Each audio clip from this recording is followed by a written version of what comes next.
경제학 지문은 누누이 말씀드리지만 베이스가 깔려있으면 이해하기 편한 건 맞아요. 원래 지식 자체가 누적될수록 효과가 좋습니다. 경제학이 워낙 두드러진 파트라서 제가 좀 2주에 걸쳐서 오늘까지 걸쳐서 경제학 얘기를 할게요. 저번 주는 2010년대 초중반에 나왔던 좀 된 기출이고요. 오늘 나오는 것들은 모두 다 20년대 기출입니다. 그러니까 최근에 나왔던 어려운 지문들도 많고 하기 때문에 잘 한번 해주셔야 되는데요. 시작하기 전에 요거 하나만 개념 얹고 시작합시다. 네. 통화정책이에요. 통화정책. 오늘 세 지문 다 이걸로 돌파합니다.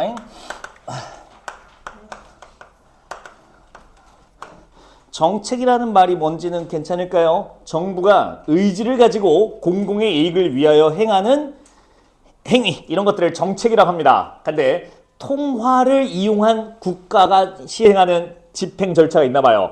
통화 정책이래요. 그럼 통화라는 말부터 봐야겠네. 당연히 콜라 아니고 돌고 있는 화폐, 예, 돌고 있는 돈을 말합니다. 여기서 말하는 통화, 돌고 있는 위치는 시장을 의미해요. 시장은 재화가 거래되는 장소를 말합니다. 네, 더올림도 전형적인 시장이에요. 지식 서비스와 재화, 돈이 거래되고 있는 중이거든요.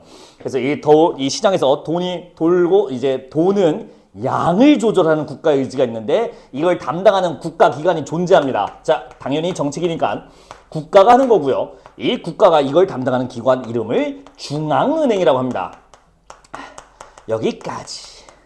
자, 중앙은행은 여러분들이 알고 있는 은행과 많이 다릅니다. 이거는 국가가 운영하는 은행이에요. 그러니까 여러분들이 이용할 일은 없습니다. 이 중앙은행은 국가기관으로서 특정한 일을 하는데 하나만 생각하시면 됩니다. 얘들이 하는 일이 간단해요. 이 돈을 찍어냅니다.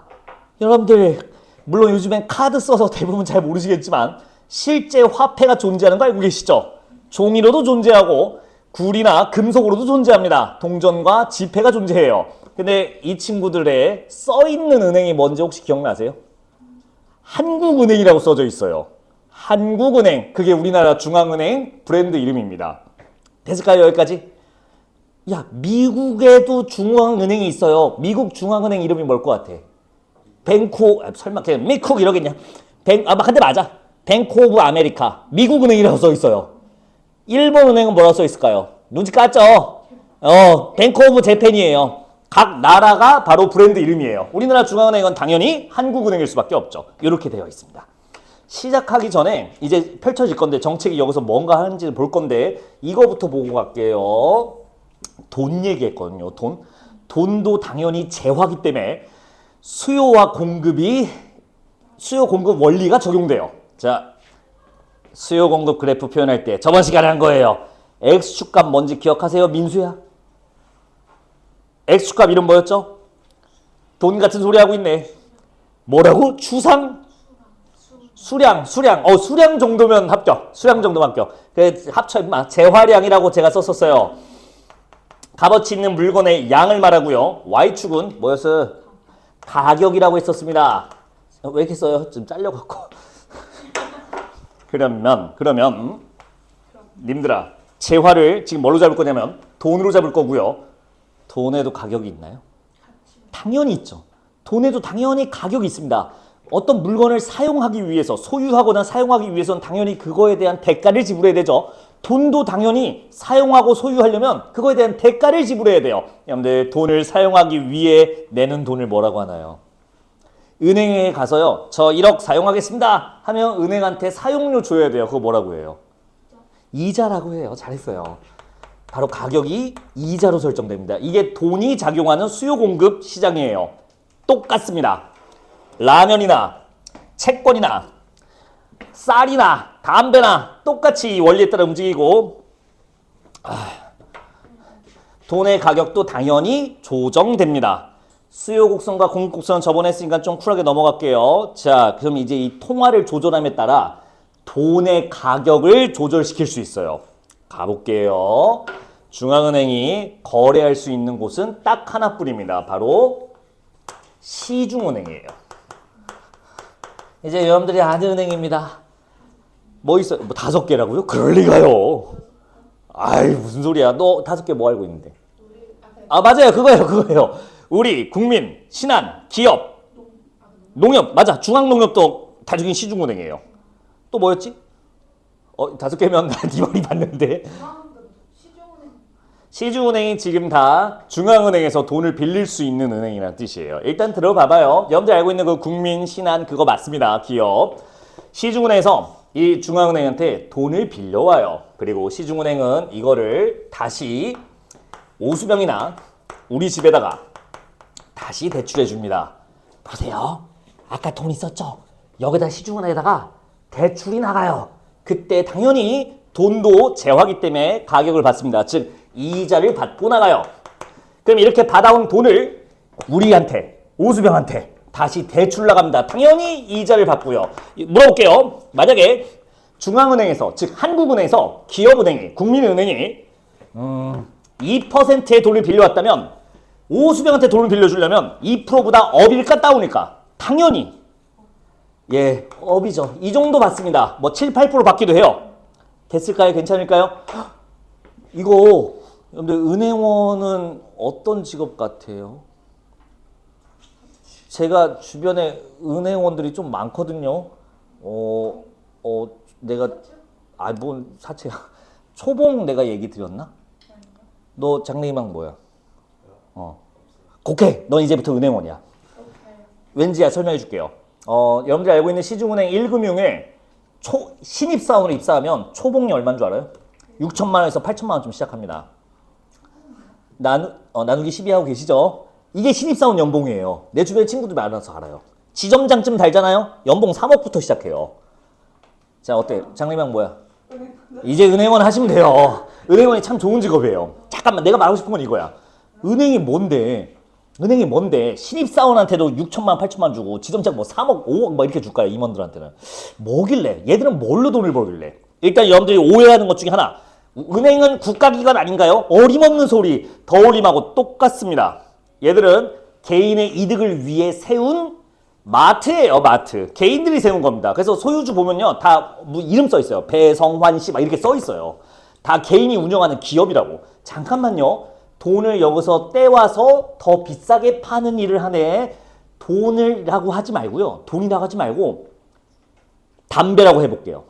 그럼 이거 뭐가 돼요? 이거 무슨 업체가 돼요? 세븐일레븐이 되는 거야. 세븐일레븐 담배 사와서 나한테 더 비싸게 파는 거야. 물론 난 피진 않지만. 근데 담배가 아니라 쌀이랑 라면이라고 해봅시다. 그럼 이거 뭐가 될까요? 이거 노브랜드 되는 거예요. 안녕. 노브랜드 되는 거예요. 이런 업무를 뭐라고 할까요? 이걸 유통업이라고 합니다. 됐을까요?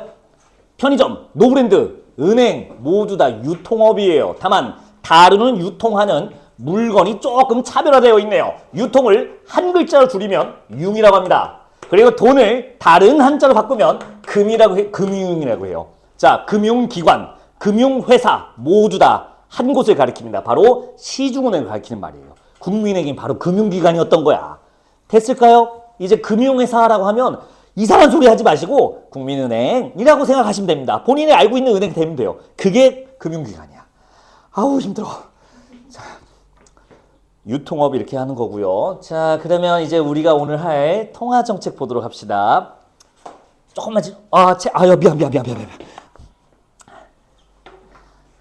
가격이 낮으면 참고하세요. 가격이 낮으면 수요량은 감소해. 증가하는 거 괜찮을까요? 당연한 얘기지. 물건 가격이 싸면 사람들이 많이 갖고 싶어하고 그 양이 늘어나요. 이 금리는 누가 결정하는 걸까요? 중앙. 국가가 의지를 가지고 딱 정하는 거야. 그러니까 이거는 막 눈치 보고 막 계산해서 때리는 게 아니라 이렇게 해야겠습니다. 이번엔 이렇게 합시다라고 여기 총재님이 한국은행 총재라고 계셔요. 그분이 그냥 3개월마다 한 번씩 발표해요. 이번 이자는 요겁니다 하면서. 이자를 내가 이렇게 해볼게요. 자, 뭐 이렇게 때려봅시다. 12%로 대출 나갔다 쳐봅시다. 그러면 오수병은 일단 기분이 좋을까 나쁠까? 일단 울어야 돼요. 이렇게 받아야 되거든요. 이자가 좀 세요. 잠깐만. 돈의 가격이 올라간 거야 떨어진 거야? 뭐라고? 돈의 가격이 떨어졌다고? 이자가 돈의 가격이라고. 돈의 가격이 어떻게 된 거야? 올라간 거지. 수요는 증가해 감소해? 감소하지. 가격이 오르면 수요가 감소하지. 그러면 봅시다. 돈을 대출을 많이 받아 별로 안 받아. 대출을 별로 안 받아요. 그래서 통화, 즉 풀리는 돈이 떨어져요. 됐을까요? 이렇게 정리합시다. 아이고. 이자가 높으면 물건, 돈이란 재화의 가격이 올라간 거기 때문에 수요는 감소해요. 예, 사람들이 돈을 많이 안 가져갑니다. 자, 그러면 통화량이 감소한다는 거는 돈의 공급이 증가하는 거야? 감소하는 거야? 같은 얘기니까, 이쪽으로 가야지. 감소한다고 볼 수 있겠죠? 통화량이 감소한다는 거는 돈의 가격이 올라간 거야? 떨어진 거야? 그래프 봐요. 균형 가격 어떻게 됐어요? 올라간 거 보일까요? 그러면 뭐가 좋냐? 장점이 있어요. 물가가 안정됩니다. 왜요? 라고 하면 간단하게 설명드리면 이거예요. 만 원이 갑자기 소리 내시네. 만 원이래. 내가 10,000원 주고 샀어 맨날. 근데 다음 날도 10,000원 가고 하려고 했는데 이 10,000원의 가격이 이런 원리 때문에 이자가 올랐어. 통화량이 줄었어. 즉 돈의 가치가 올라갔다고. 돈의 가치가 올라갔으면 내가 10,000원보다 더 줘야 돼? 덜 줘도 돼? 더 줘야 된다고? 덜 줘도 되지. 잘 생각해봐. 10,000원의 가치가 올라갔다니까. 10,000원이 덜 풀렸어. 희소성의 원리 때문에 공급이 감소하면 당연히 그 물건의 가격은 올라가는 거야. 내가 갖고 있는 10,000원이라는 돈의 가격이 올라갔으니까 똑같은 물건 살 때 더 줄 필요가 아니라 덜 줘도 되는 겁니다. 물건 가격이 돈을 덜 줘도 돼? 물가가 어떻게 되는 거야? 이론상 떨어져요. 적어도 올라가진 않아요. 이게 물가 안정입니다. 자, 그러면 금리가 높으면 되겠네요. 아니요. 단점이 있어요. 돈 자체가 줄어들기 때문에 돈을 쓸 기회가 감소합니다. 즉 경제가 침체돼요. 경제가 사람들이 돈을 쓸 수가 없어서 침체된다고. 돈은 많이 쓸수록 선순환이 일어나요. 근데 경제가 침체되니까 악조건, 안 좋은 악순환에 들어가게 됩니다. 자, 이 정도 봐주시고요. 그러면 국가가 어떻게 하냐? 이렇게 합니다. 금리를 이렇게 낮춰볼게요. 0.5%로 낮춰볼게요. 그러면 여기는 어떻게 나가냐? 뭐 2, 3%면 먹을 수 있어요. 맛있게 먹어요. 이 정도면. 이자가 이번에는 낮아졌고요. 그러면 돌고 있는 돈은 자, 이자가 낮아요. 사람들이 돈을 대출을 많이 받아 덜 받아 아까보다? 당연히 더 많이 받아요. 가격이 내려가면 수요가 증가하는 건 당연한 얘기거든요. 그래서 통화량이 증가합니다. 자, 장점. 경제가 활성화가 됩니다. 드디어 사람들이 돈을 쓰기 시작해요.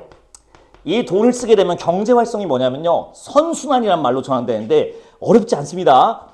사람들이 돈을 많으니까 치킨을 사 먹어요. 그럼 치킨집 사장님이 돈을 벌어서 기분이 좋아요. 그러면 바빠지니까 직원을 뽑아요. 집에서 놀고 있는 김봉수가 이제 출근을 해요. 그러니까 소득이 없다가 소득이 생겨요. 돈이 생겨요. 치킨을 사 먹어요. 치킨 사장님이 기분이 더 좋아져요. 직원을 한 명 더 뽑아요. 이런 식으로 경제가 선순환됩니다. 그게 바로 경제 활성화예요. 굉장히 좋은 효과죠. 단점, 빨리 뭐겠어요? 물가 어떻게 돼?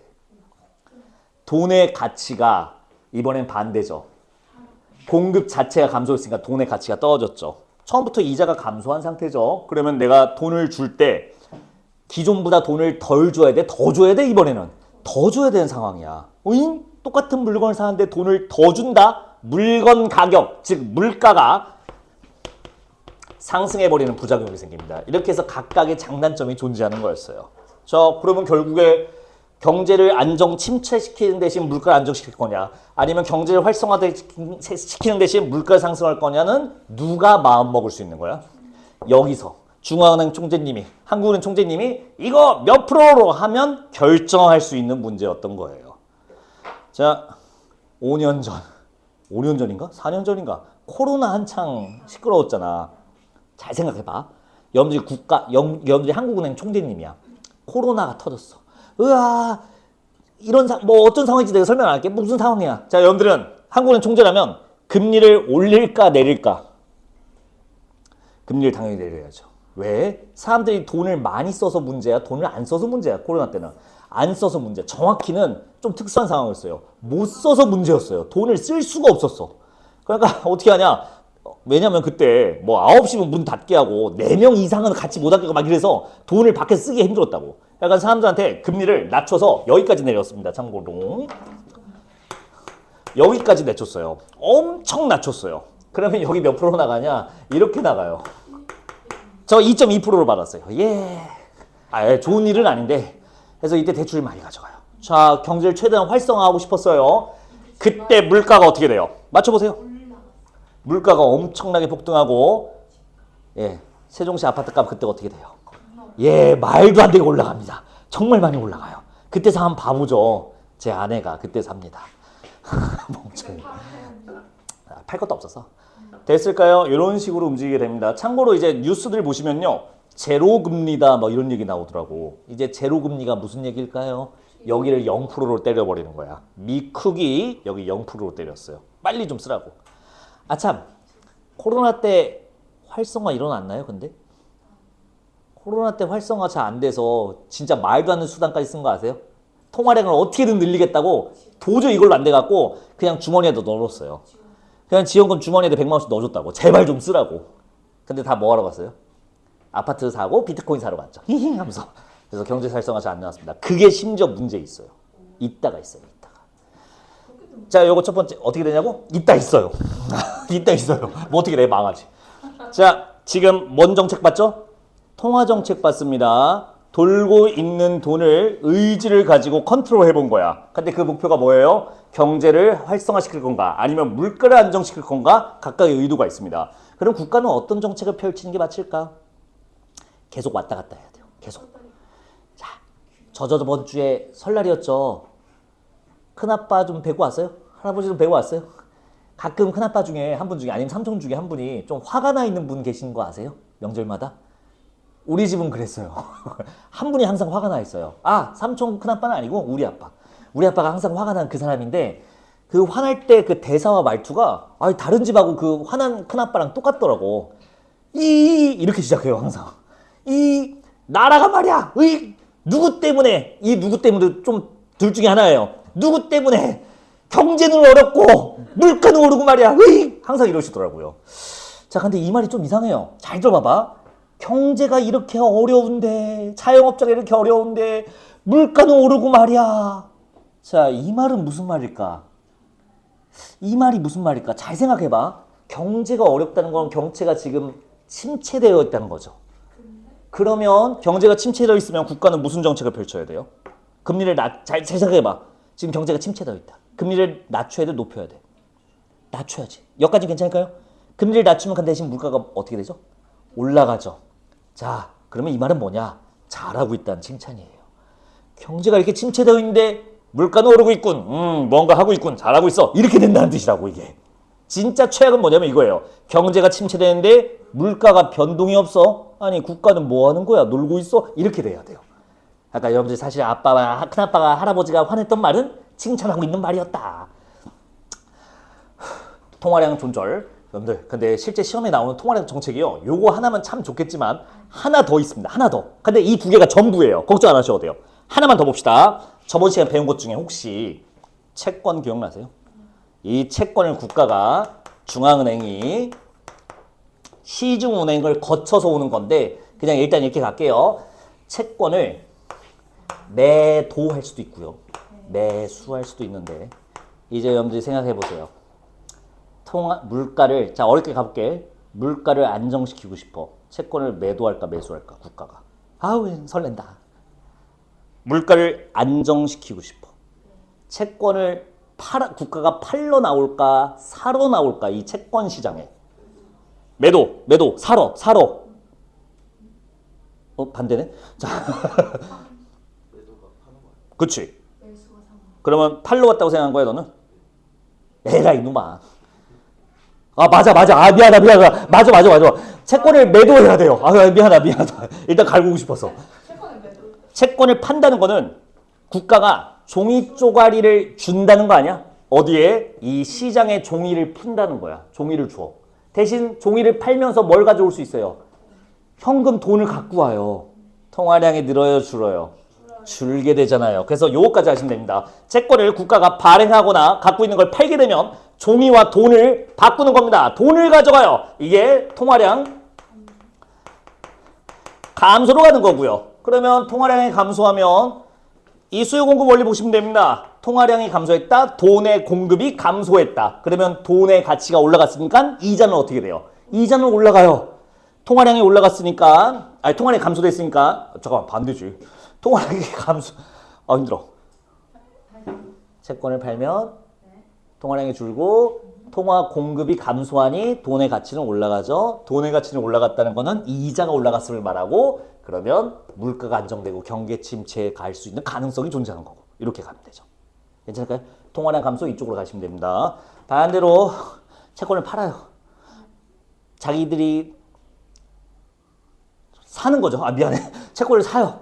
그러면 사람들이 갖고 있는 종이 쪼가리를 국가가 가져가고 대신 돈을 주는 거야. 통화량을 증가하니 저기 통화량 증가했을 때 효과가 나타나게 됩니다. 그렇게 마무리하시면 되겠어요. 요거까지 알아두시면 중앙은행 한기는 끝입니다. 됐을까요? 자, 이제 첫 질문 풀러 갈 건데, 제가 엊그제 때 그날 밤에 다 읽었어요. 네, 몇 개 안 돼요. 몇 개 안 되지 않던데요? 48개인가 52개쯤 있어요. 그걸 금방 읽어요. 하나 읽는데 뭐 여러분들 5분이면 읽잖아. 맘먹고 읽으면 다 읽네. 여러분들 제가 하나 읽어볼까요? 113쪽에 이렇게 써있네. 채권이, 올해수특이야. 나중에 할 거야. 채권이란 정부나 지방자치단체, 기업 등이 자금을 차입하기 위하여 발행하는 유가증권으로 만기와 액무가가 결정되면 채권으로 발생하는 현금 흐름을 알 수 있다. 대충 느낌 오세요? 채금을 통해 현금을 어떻게 흐르게 하는지 설명되어 있는 지문이고, 그래프 별거 아니에요. 금방 끝나요. 나중에 할 텐데 오늘 요 지문 정도 수행하면 이거 공짜예요. 날로 먹을 수 있습니다. 자, 4쪽 볼까요? 1문단 7줄입니다. 1문단 이해한다는 생각으로 읽으세요. 천천히 읽으라는 게 아닙니다. 단순히 읽어야 되는데 당연한 얘기하고 있어 라고 하면서 1문단 읽으셔야 돼요. 읽어보세요.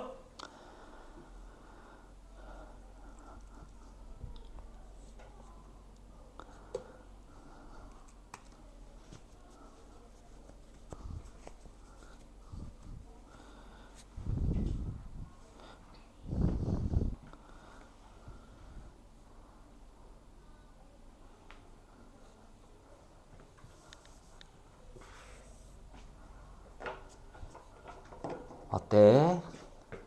알아먹겠어? 자, 아직 안 된다 하면 좀 고민해 보세요. 나 최대한 설명했어. 지금 국가가 통화정책 한다고 시작하잖아요. 중앙은행이 뭐 한대요? 이자율 통화량을 조절한대요. 근데 여기서는 혹시 뭐를 조절하고 있는 걸 보여요? 무슨 행위를 하는 것 같아? 채권이요. 채권을 매매함으로써 통화량을 조절해서 이자율을 결정해 주는 겁니다. 괜찮을까요? 무슨 말인지? 여러분들이 처음 보는 용어가 있을 텐데요. 쫄지 마세요. 여러분들 이자를 대가를 받는 사용료라는 뜻인데요. 돈에 대한 이자를, 돈이 아까 봤었죠? 한자로 금이에요. 금에 대한, 돈에 대한 이자, 이자를 첫 글자로 쓰면 리 이렇게 씁니다. 금리예요. 이게 이자예요. 돈의 이자를 금리라고 해요. 잠깐만, 이 금리는 시장의 원리에 따라 결정돼요? 아니면 국가가 의지를 가지고 결정해요? 의지를 가지고 결정하죠. 정책으로 결정되는 금리, 이게 바로 정책금리라고 합니다. 근데 옛날에 썼던 용어고 같이 혼용되는데 새로운 용어를 하나 더 줬어요. 근데 똑같아요. 이거 같은 말로 기준금리라고 합니다. 아니 왜 기준금리라고 해요? 이 금리에 따라, 중앙은행에서 이 시중은행에 나가는 금리에 따라 우리가 실제로 받을 수 있는 여기 금리가 결정되죠.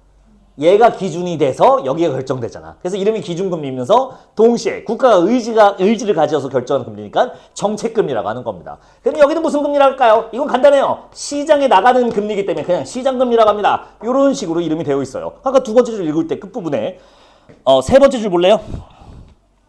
민간 금융기관을 상대로 채권을 매매해 금융시장에 이자율을 정책적으로 결정한 기준금리 수준으로 접근시킨다. 무슨 말이야? 내가 원하는 금리로 채권을 매매함으로써 조절해서 이자를 맞출 수 있다는 뜻입니다. 통화량이 감소하면 이자는 돈의 가격은 증가하죠. 통화량이 증가하면 이자는 내려가죠. 즉 원하는 효과를 채권 매매를 통해서도 실현할 수 있는 거였어요. 여기까지. 자, 어려울까? 오늘 이거 기본이거든요. 제가 이 얘기를 계속 하는 이유가 요게 2018년 그나마 이제 20년대 직전이야. 이 이유는 이 설명도 안 해요. 더 심해요. 아예 얘기도 안 하는데 당연히 알고 있어야 되는 걸로 넘어갑니다. 자, 이제 이거 풀 시간 들 텐데 당연히 이걸로 풀 수 있는 건 아닙니다. 이거는 그냥 우리가 글을 이해하기 위한 기본 베이스고요. 실제로는 그 지문마다 여러분들한테 요구하는 독해력은 당연히 있죠. 자, 세 문단 남아있는데 이 문제는 그렇게 정답률 21%예요. 그래도 해보세요. 할 수 있어요. 이렇게까지 했는데 1, 2, 3, 4 네 문제 푸는데 1문단 도와줬으니까 6분이면 되지 않을까요? 일단 6분 제대로 해볼게요. 해보세요. 보시면 알겠지만 2번 문제가 핵심입니다. 출발.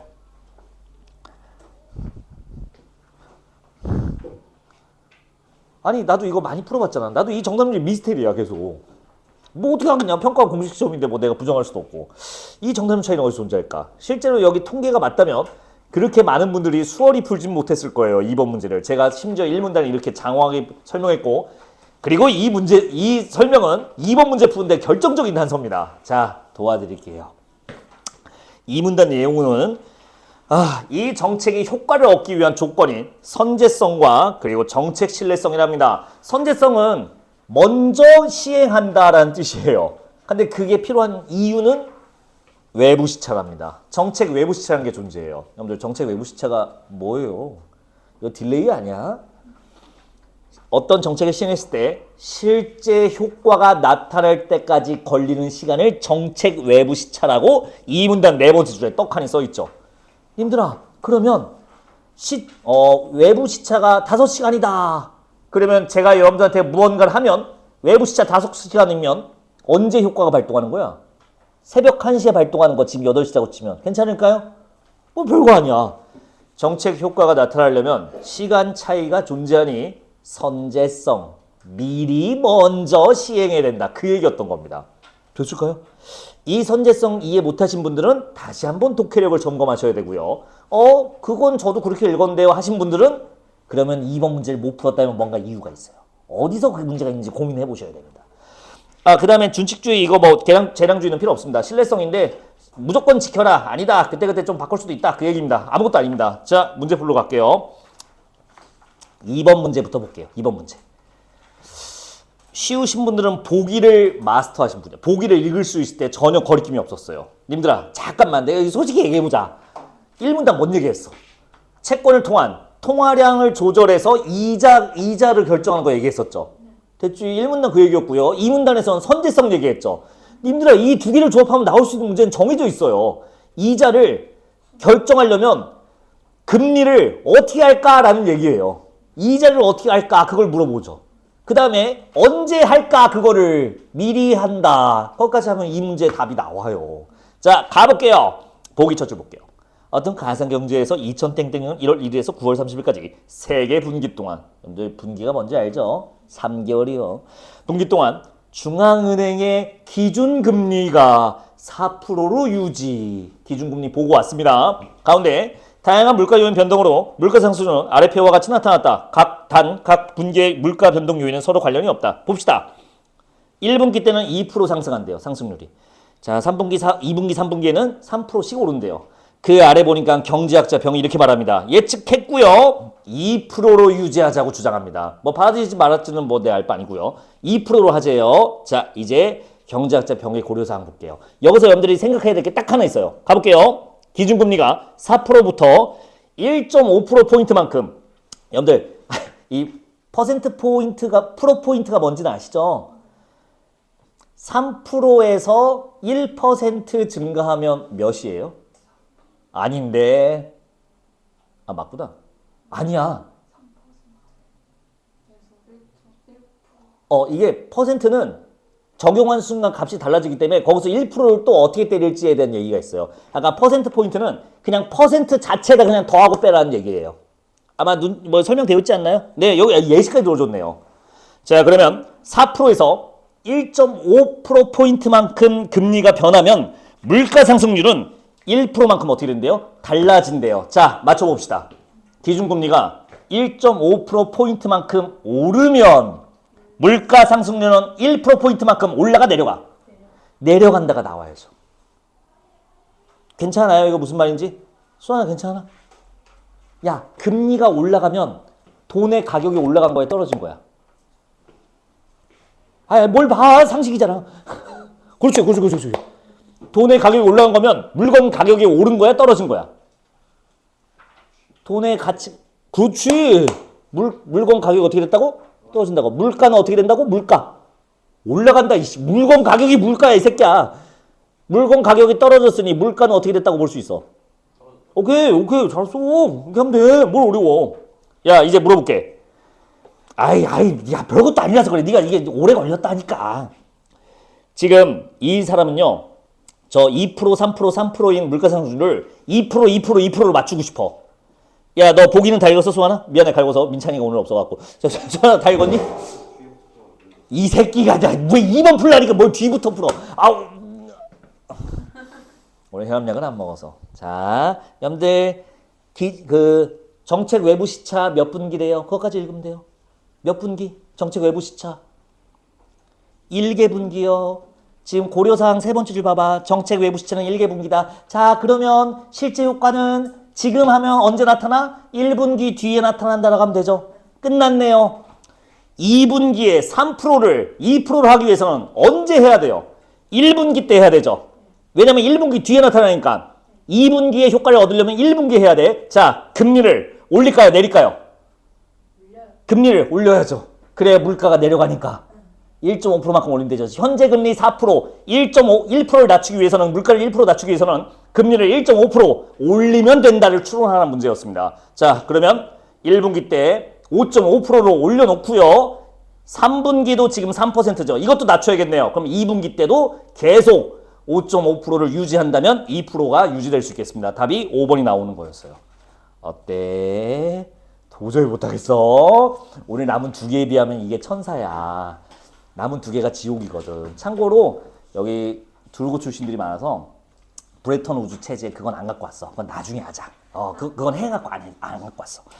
자, 님들아 1번 문제 보세요. 1번도 정답은 53%야. 이건 또 왜 틀렸을까? 첫 줄 안 읽어서 그래요. 첫 줄 안 읽어서. 통화정책의 목적 뭐로 나와 있어요? 1문단 첫 줄. 물가 안정과 같은 경제 목적을 달성을 위해. 이게 통화정책이에요. 목적 하나입니다. 물가 안정 같은 경제적 목적. 자, 그럼 답은 1번. 통화정책의 목적을 유형별로 나눴다? 아니요. 통화정책의 목적 딱 하나입니다. 물가 안정 같은 경제적 목적이요. 3번의 답은 1번이고요. 4번의 답은 5번입니다. 넘어갈게요. 준칙주의, 재량주의는 님들이 읽어. 이런 거 안 틀려. 보통은. 참, 부양, 마지막 답 부양이었는데요. 부양은 띄우다라는 뜻도 있고 기르다라는 뜻도 있어요. 됐죠? 본문은 띄우다, 선주 5번은 기르다. 좀 달라요. 세 번째 지문으로 봅시다. 12쪽이요. 12쪽. 1문단 6줄입니다. 빨리 읽어보세요. 빨리 읽으세요.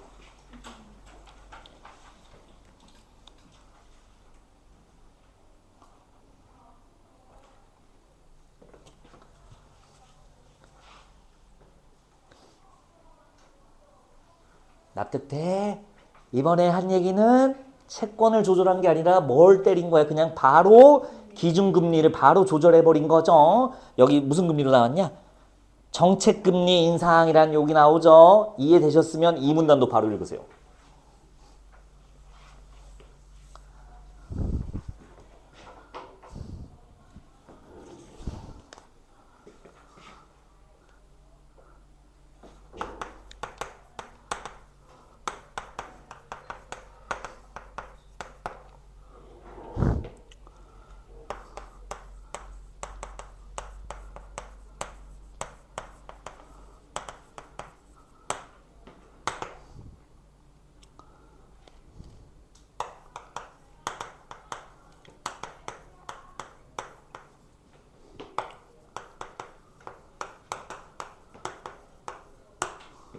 잘 읽었을까요?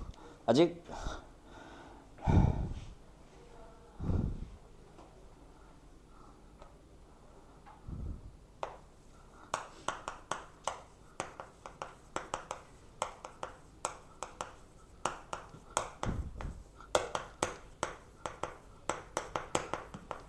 자, 1문단과 2문단은 같은 사람이야? 다른 사람이야? 주장하는 사람이? 에이, 야, 1문단은 누가 한 말이야? 전통적인 2문단은요? 전통적인 경제. 같은 애들이야. 둘 다 전통입니다. 여러분들 과학, 경제, 법학 이런 영역에서 전통이라는 거는 뭐 할머니, 할아버지, 조선 그런 게 아니라 여태까지 상식이었던 이란 뜻이에요. 전통은 할머니, 소가 밭을 갈고 그게 아니라 여태까지 우리가 당연히 그렇게 생각했던 이란 뜻을 갖고 있습니다. 자, 1문단 내용이 바로 첫 줄이었어요. 통화정책 뭐 하는데요? 정책 금리를 조절해서 물가 안정을 달성한대요. 어려우세요? 이제 되지? 스무스하게 넘어가야 돼. 1문단은 이제. 여기서 막힌 분은 오늘 복습 많이 하세요. 자, 2문단 처음 보시는데요. 미시건전 정책 중에 건전이란 말을 알고 계시면 좋습니다. 자, 건전의 사전적 의미는 이렇게 되어 있더라고요. 사회적 규범, 미풍양속을 해치지 않아 잘 지키는 것. 이게 규범, 이게 건전함이에요. 납득되시죠? 규범 잘 지키고 미풍양속을 위해서 열심히 하는 거야. 그게 건전한 거야. 근데 이거 누구 감독이냐면 금융감독이에요. 금융을 감독하는 거야. 자, 금융 아까 보고 왔죠. 돈의 유통이죠. 누가 하는 거죠? 중앙은행은 금융을 안 해요. 정부는 금융을 안 해요. 걔는 돈 못 만져요. 아니 유통, 세븐일레븐이 유통이야. 저기 노브랜드에 쌀 팔잖아. 농부가 그럼 유통업을 하고 있는 거야? 아, 왜 그래? 농부가 중앙은행이야. 걔들은 돈을 생산해낸 애야. 이게 수확하는 거야. 퍼서 공장에서. 아니 시중은행이 금융기관이라고요. 여기까지. 건전성이 뭐냐면요. 건전함인데, 자, 우리가 은행이 우리한테 규범을 어길 수 있는 가능성이 하나밖에 없어요. 여러분들이 은행에서 할 수 있는 게 지금 뭐밖에 없죠? 사실? 여러분들 대출 못 받죠? 투자 못 하죠? 뭐는 할 수 있어요, 대신? 넣어놓는다고 하니까 되게 순수해 보이네. 저금할 수 있죠. 자, 여러분들은 은행한테 저금해요. 그러면 은행이 감사하게도 1년쯤 되면 뭐 줘요? 이자 주죠. 그거 고마워할 필요가 없어요. 왜? 님들한테 이자를 만약에 1% 주면, 지금 한 1, 2% 주더라. 2% 준다 쳐봐요. 여러분한테 이자를 2% 주면 여러분들한테 그 돈 받아서 누구한테 줘요? 오수병한테 몇 프로 받고 대출해줘요? 7, 8% 받고 대출해주는 거야. 그러니까 여러분들은 은행 가서 이렇게 얘기해주세요. 이자가 뭐 예를 들어서 내가 100만 원 맡겼는데 1년 뒤에 2만 원을 나한테 이자를 줘요. 고맙습니다. 돈도 맡겨줬는데 2만 원 주시다니. 그게 아니라, 야, 너 이 100만 원 나가서 너 7, 8만 원 벌었는데 왜 나한테 2만 원밖에 안 줘? 이렇게 얘기하면 되는 거예요. 은행한테는 이렇게 말하는 거야. 그러니까 전혀 고마울 필요가 없습니다. 이걸 초등학교 선생, 아니, 나 어렸을 때 무식한 초등학교 선생들이 은행이 참 고맙지 않니? 뭔 개소리야. 그래서 그러면 은행이 여러분한테 사기치는 건 이거야. 100만 원 맡겨놨어. 언제든지 가져갈 수 있다고 해. 자, 근데 내가 다음 주에 100만 원 쓸 일이 있어요. 엄마 아빠 좀 비싼 선물 좀 사주려고. 자, 은행에 가요. 100만 원 좀 주세요 하니까 은행이 이렇게 말해요. 고객님, 그 맡기신 100만 원은 오수병한테 대출이 나갔습니다. 지금 나한테 없으니까 나중에 돈 갚으면 드릴게요. 은행이 나한테 뭐 한 거야? 사기친 거잖아. 자, 은행이 건전하지 못한 행위를 한 거야. 은행에 건전하면 바로 그걸 말합니다. 돈 달라고 할 때 안 주는 거예요. 내 돈. 그게 건전하지 않은 거야. 그러면 이 은행의 건전함은 요 말로 바꿀 수 있습니다. 든든으로 바꾸면 돼요. 든든성이에요. 국밥성이에요. 은행에 찾아가서 내 돈 내놔 하면 그럼요 드려야죠 하고 두는 게 그게 바로 든든함이야. 그게 바로 건전성이 온 거예요. 자, 이 미시 건전성 정책을 통해 뭘 노린대요? 금융 안정을 노린대요. 이렇게 읽었으면 성공입니다. 1, 2문단 다시 구분될까요? 1문단은 물가 안정을 위해서는 정책 금리를 조절하는 통화 정책, 그리고 금융 안정, 돈이 잘 유통되기 위해서는 미시 건전성 정책이라는 걸 하면, 즉 금융감독 정책을 통해 이런 정책을 펼치면 바로 금융안정이 성립되게 된다라는 얘기를 합니다. 님들아, 미시건전 정책은 뭐 하는 거래요? 어디 보시냐면요. 두 번째 줄이에요. 1문단 두 번째 줄. 개별 금융회사 건전성 확보. 개별 금융회사 건전성 확보. 개별 금융회사 건전성 확보. 여러분들 개별 금융회사 뭘로 보이세요? 금융회사 뭐였죠? 그치. 은행이 하나하나요. 국민은행 아름점, 기업은행 소담점 이런 식으로 하나하나 따지는 거야. 이때 쓰는 제도가 뭐가 있대요? 네, 잘했어요. 2문단 맨 마지막 줄 보세요. 금융회사의 자기자본 하한을 설정하는 최저 자기자본 규제예요. 선생님 이거 너무 어려워요. 아니야. 상식이야. 최저 자기자본 제도 규제. 자기 자본 뭐야? 지돈. 최저. 무슨 말일까요? 최소한 이 정도는 네가 자기 자본을 갖고 있어라라고 규제하는 거예요. 은행에서 사람들이 저금해요. 중앙은행에서 돈을 꿔와요. 한 100억 꿔왔습니다. 그럼 100억 다 대출 나가지 말고 최소한 네 돈은 좀 들고 있어라라고 규제해버리는 거예요. 그러면 어때요? 좀 든든하지 않을까요? 자, 올해 수특에 아이고 어디 갔냐?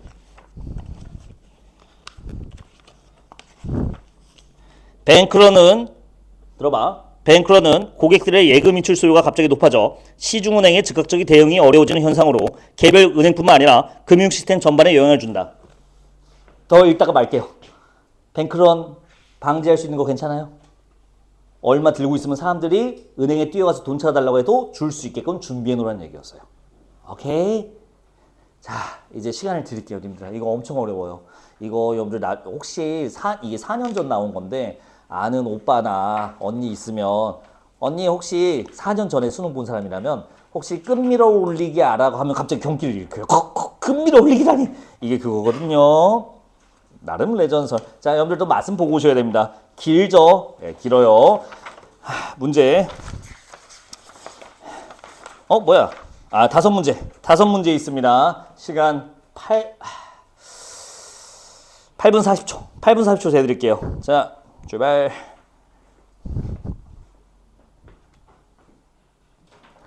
놓친 게 뭘까? 그리고 내가 제대로 읽은 건 뭘까? 생각보다 이 글의 내용이 단순합니다. 진짜로요. 어떻게 단순한지 보도록 할게요. 이원화를 캐치했었어야 됐어요. 이원화. 이원화가 뭔지 알죠? 두 가지로 나눠져 있다는 뜻입니다.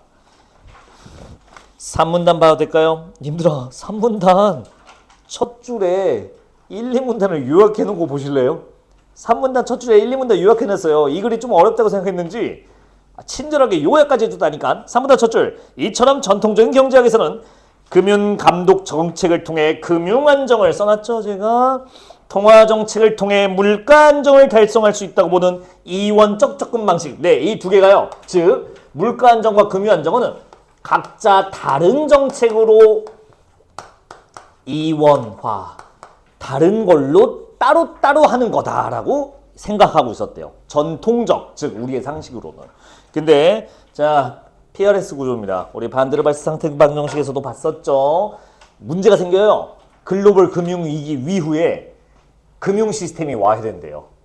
금융 시스템이 와야 된 게 문제야. 원인을 보니까 이렇게 써 있어요. 여러분들 지금 나 3문단 보고 있어요. 3문단 세 번째 줄에 글로벌 금융위기 이후 금융 시스템의 와해, 경제 불안 확산, 기존의 접근 방식에 대한 자성. 자, 이 기존의 방식이 뭐예요? 이 이원화 접근 방식이요. 따로따로 좀 해결하자. 각자의 정책으로라고 했는데 이게 맞아라고 성찰하겠대요, 스스로. 그래서 어떻게 되냐면요. 이렇게 써있네요. 이 당시 경기 부양을 목적으로 한 중앙은행의 저금리 정책이 자산가격 버블에 따른 금융불안 야기. 잠깐만요. 여기서 캐치해야 되죠. 이게 문제 원인이야. 중앙은행이 저금리 정책을 펼쳐요. 우리 아까 보고 왔죠? 정책금리, 기준금리를 확 낮춘 거야. 경기를 부양시키려고, 업시키려고, 띄우려고. 부양 또 나왔죠? 근데 문제가 뭐냐? 금융이 불안해져요. 응? 이상한 거야. 금융은 뭐에 따라 결정돼요? 금융감독 정책에 따라 결정되거든요. 근데 저금리 정책은 무슨 정책이야? 통화정책이죠. 통화정책을 했는데 금융이 갑자기 흔들린다고. 아, 이상하다. 이원화된 게 아니었구나라는 성찰이라는 뜻이었습니다. 어때 다시 보니까 별거 아니지 않아? 천천히. 우리는 왜 못 읽었을까? 이원화를 대충 읽었을 확률이 높아요. 분명히 키워드였어요. 1, 2문단 뭐를 이렇게 문단까지 나눠가면서 따로따로 설명했을까? 별개로 읽었던, 별개로 생각했던 기존의 관점. 근데 저금리 정책이 금융을 불안시킨다? 통화정책이 왜 금융 안정을 흔들지? 이렇게 읽었으면 성공입니다. 즉, 두 개가 따로따로 있었던 게 아니에요. 그래서 해결책으로 제시된 거, 솔루션 제시된 게 바로 거시건전성 정책입니다. 이렇게 말하니까 되게 멋있잖아. 근데 거시건전성 정책 설명할 때 막 어렵게 설명해. 제가 하나하나 설명해 드릴게요. 님들이 읽다가 삐빅했던 게 첫 번째. 이게 바로 오른쪽 페이지 메뉴에 있었던 구성의 오류죠. 필요 충분 조건? 이거 하나 설명해 드릴 거고요. 금융 시스템을 감독한다. 이건 당연한 얘기. 지금 문제가 뭐야? 금융 시스템이 와야 돼요. 그러니까 금융 시스템을 감독해야겠다. 시스템을 감독한다. 개별 금융회사를 감독한다. 이름이 왜 이렇게 졌는지 다시 한번 생각해 봐봐요. 미시 건전성. 하나하나 은행들 본다는 거야. 거시 건전성. 그 은행 시스템 자체를 본다는 거예요. 농협 자체를 보겠다는 거야. 국민은행 자체를 보겠다는 거야. 국민은행 저희 아름점을 보겠다는 게 아니라 국민은행 자체 시스템을 점검하겠다. 그래서 거시예요. 됐죠?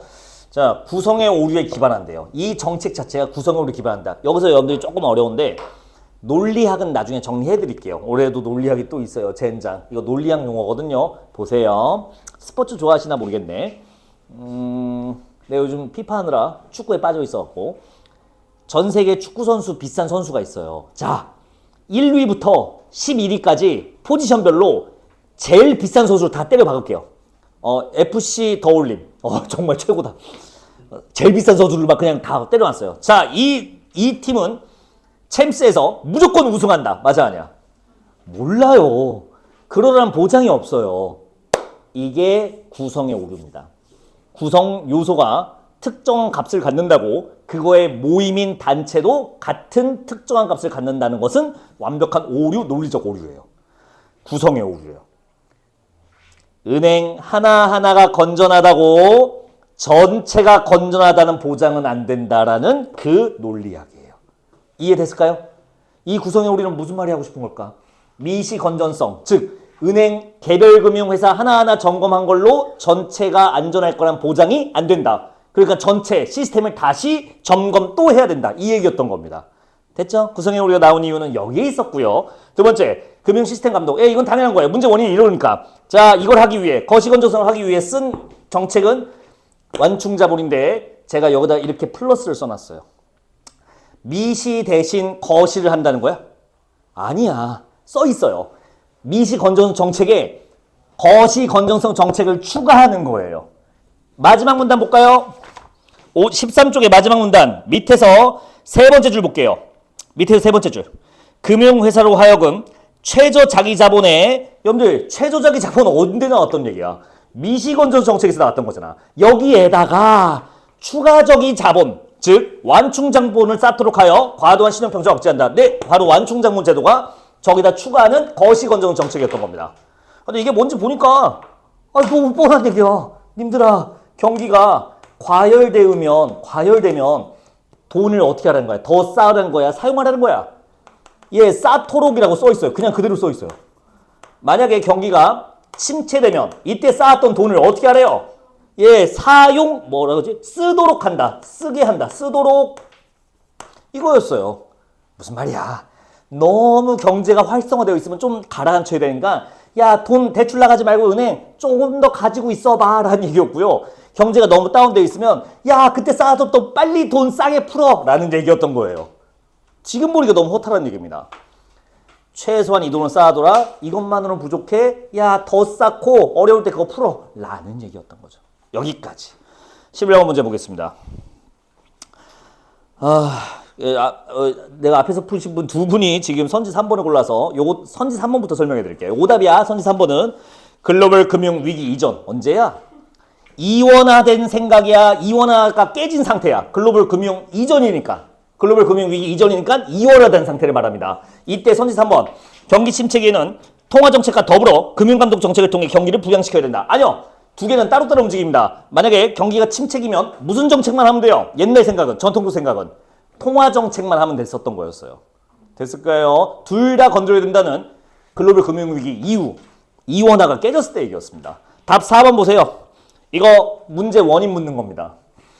글로벌 금융위기 이유는 정책금리 인하가 경제 안정을 훼손하는 요인이 될 수도 있어. 정책금리를 결정하는 것에 따라서 경제 자체가 훼손될 수도 있어. 안정성이. 그 얘기잖아요. 문제 원인 물어본 겁니다. 답은 4번 나오게 돼요. 이거 선지 또 다른 거 헷갈린 거 있으세요? 자, 해설 있으니까 여러분들 보시고요. 아이고, 많이 틀렸네. 자, 12번 보세요. 이거는 자 12번은 답 3번인데 굳이 설명 안 드릴게요. 봐봐. 이거 예방이란 이것도 예방적 성격으로 써 있고요. 요것도 예방적 성격이라 써 있어요. 둘 다 예방적 성격이 써 있고 그냥 답 3번 해주시면 됩니다. 딱히 설명 안 드릴게요. 이거는 그냥 기본 정보예요. 자, 저 13번, 14번이 이제 여러분들이 틀린 문제인데 정답률이 48%, 25%. 보자. 13번은 참 거지 같은 문제예요. 왜냐하면 보기만 읽어서는 답이 안 나와요. 무슨 말인지 설명해 드릴게요. 두 번째 줄 볼게요. 경기가 뭐일 때 무슨 건전 정책에서는 완충자본 제도를 완충자본을 뭐 하도록 하고. 자, B는 나와요. 무슨 건전성 정책이야? 거시야 미시야? 거시지. 왜? 완충자본은 거시 건전성에서 했던 거잖아요. 그러면 B가 결정됐으니 D도 자동으로 나옵니다. D는 당연히 미시 건전성 정책이 되죠. 자, 이제 A, C를 골라야 되는데 문제는 A, C 단서가 없어요. 경우의 수 두 개를 따져야 됩니다. 자, 여러분들 A의 후보가 뭔지 보세요. 불황 아니면 호황이죠. 자, 해보자. A가 만약 불황이라면 이 완충자본을 사용하는 거야, 적립하는 거야? 그렇지. 불황 사용이 맞는 얘기지. 여러분들 불황이 뭔지 알죠? 경제 침체, 경제 과열은 뭘로 써 있어요? 호황이요. 호황이 경기 과열이야. 이런 얘기는 지문에 없는데요. 고등학생이면 상식이라는 뜻이야, 이 정도는.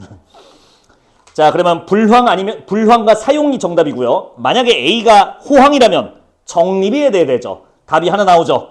B씨가 거시미신데 동시에 A씨가 불황 사용 혹은 호황 적립인 거는 저 1번밖에 없네요. 이렇게 푸는 거였어요. 그지 같죠? 윤호야, 14번 맞췄냐? 그래? 그래? 님들아, 아까 내가 시작할 때 얘기했지. 요까지 하고 줄게. 요까지 하고 줄게. 봐봐. 아까 내가 얘기했지. 아파트 사러 갔다고. 코로나 때 금리 낮췄지. 왜? 경제 침체 벗어나려고. 근데 실제로 경제 침체가 벗어났을까 그때? 뭐 우리는 잘 모르지만 잘 안 됐대요. 왜 그랬을까? 사람들이 그 돈, 낮은 금리가 나와서 그 돈을 다 대출받아서 치킨집에 간 게 아니라 삼겹살집에 간 게 아니라 어디로 갔어요? 아파트 사러 갔어요. 그래서 아파트 값만 올라요. 또 뭐 사러 가요? 삼성전자하고 비트코인 사러 가요. 그게 이 얘기야. 자, 보기에 두 줄만 읽을게요. 보기 첫 줄 보세요. 보기 첫 번째 줄. 다 왔어, 다 왔어. 14번 보기 첫 줄 보세요. 현실에서의 통화정책 효과는 경기에 대해 비대칭적이다. 현실, 우리가 살고 있는 현실에서는요, 이 통화정책이 비대칭적이래요. 비대칭이 뭐야? 자, 오수병, 김봉수. 김봉수는 잘생겼다. 오수병은 비대칭이라면 잘생겼어, 못생겼어? 못생겼다가 나와야지. 그러니까 통화정책 효과는 하나는 효과적이고 하나는 효과적이지 않다는 얘기를 지금 이렇게 한 거야. 두 번째 줄 볼게요. 경기 과열을 억제하는 데 효과적. 경기 과열을 억제하는 데 효과적이다? 경기 침체를 벗어나는 데는 효과가 미미하다. 님들아, 경기 침체를 벗어나는 데 효과가 없대요. 즉, 통화량을 늘리는 게 효과가 없다는 거야. 통화량을 줄이는 게 효과가 없다는 거야. 침체를 벗어날 때는 아까 시작할 때 뭐라고 얘기했어요? 이 지문에서. 통화량을 늘리는 거죠. 금리를 낮춰서. 그게 효과가 없대요. 그게 여기서 말하는 금리를 올리기야. 이유는 설명되어 있습니다. 저기 부동산, 주식 이딴 거에만 쓴대요. 그러니까 실제 경제 활성화 되지 않는다. 자, 답 보러 갑시다. 선지 3번. 지금 봤던 게 금리를 올리기입니다. 금리를 올리기가 있을 경우 경제 침체기에 금융 안정을 달성하려면 여러분들 침체기야 금융 안정을 달성하고 싶어? 그럼 얘 뭐라는 줄 알아요? 완충자본 제도 합시다 라고 해요. 완충자본 제도는 침체기 때 뭐 하라는 거죠? 돈을 풀라는 거지. 잠깐만요. 금리를 올리기는 침체기 때 돈을 통화량을 늘린다고 효과가 있다는 거야? 없다는 거야? 없다는 거잖아. 3번이 틀린 소리 하는 거죠. 이 제도는 도움이 안 될 겁니다. 금리를 올리기가 있으면. 답이 3번 이렇게 나와요. 어때요 이 문제? 맞출 수 있을까? 맞출 사람도 있어요. 근데 이게 쉽지가 않아요. 자, 우리는 이 태도로 하면 됩니다. 이 자세로 가면 돼요. 이 글을 다행이라고 생각하면 돼요. 시험장에서 만났으면 잣될 뻔했어요. 근데 다행히 오늘 만났으니 내가 강해지는데 용도로 쓸 수 있습니다. 이 지문은요. 정답이 25%라 했잖아. 정확히는 24.6%야. 24.5%인가. 맞춘 사람이 몇 프로밖에 없어요. 4%밖에 없어요. 그건 맞춘 사람. 내가 맞춘 사람 말했구나. 푼 사람이 몇 명밖에 없어요. 4%밖에 없다고. 몇 등급이야? 1등급밖에 못 맞춘다고. 근데 반대로 말하면 1등급은 맞추고 있다고, 이런 문제를. 이걸 기준 삼으시면 돼요. 이 정도는 내가 풀 수 있는 존재가 되겠구나라고 이 지문을 연습하면 돼요. 될 때까지 보면 돼요. 그러면 이제 여러분들이 올해 수특에 있는 지문들, 올해 나올 모의고사를 보면 이 지문 정도 이해할 수 있으면 충분히 처리할 수 있는 단계가 됩니다. 이거 부지런히 보셔야 돼요. 특히 내가 급하게 설명하느라 좀 이렇게 지저분하게 썼는데 이글 구조 깔끔하게 잘 되어 있는 지문이에요. 미시 건전성 뭐 하기 위한 건데 뭐를 감독하는가 그때 쓰는 제도가 뭔지 이 서술이 좀 맞춰져 있어요. 거시 건전성세 뭐 하기 위한 건지 시스템을 감독하기 위한 거다. 저긴 개별금융회사다. 여기는 금융 시스템 감독한다. 그때 필요한 제도가 뭐냐? 여긴 자기자본 규제, 여기는 완충자본 제도. 그래서 라임이 맞아 있어요. 이 기준 자체가. 다시 보면 볼수록 야 이거 대충 쓴 것 같은데 하나하나 좀 광기에 맞춰서 기준에 맞춰서 써놓은 거기 때문에 깔끔하게 떨어져요. 여러분들 한 번 더 보는 걸 강력히 권해드립니다. 설명 다 했나? 15번에 2번 이런 건 틀리지 맙시다. 자, 야 19분이니까 11분 시작. 30분에 이어서 합시다.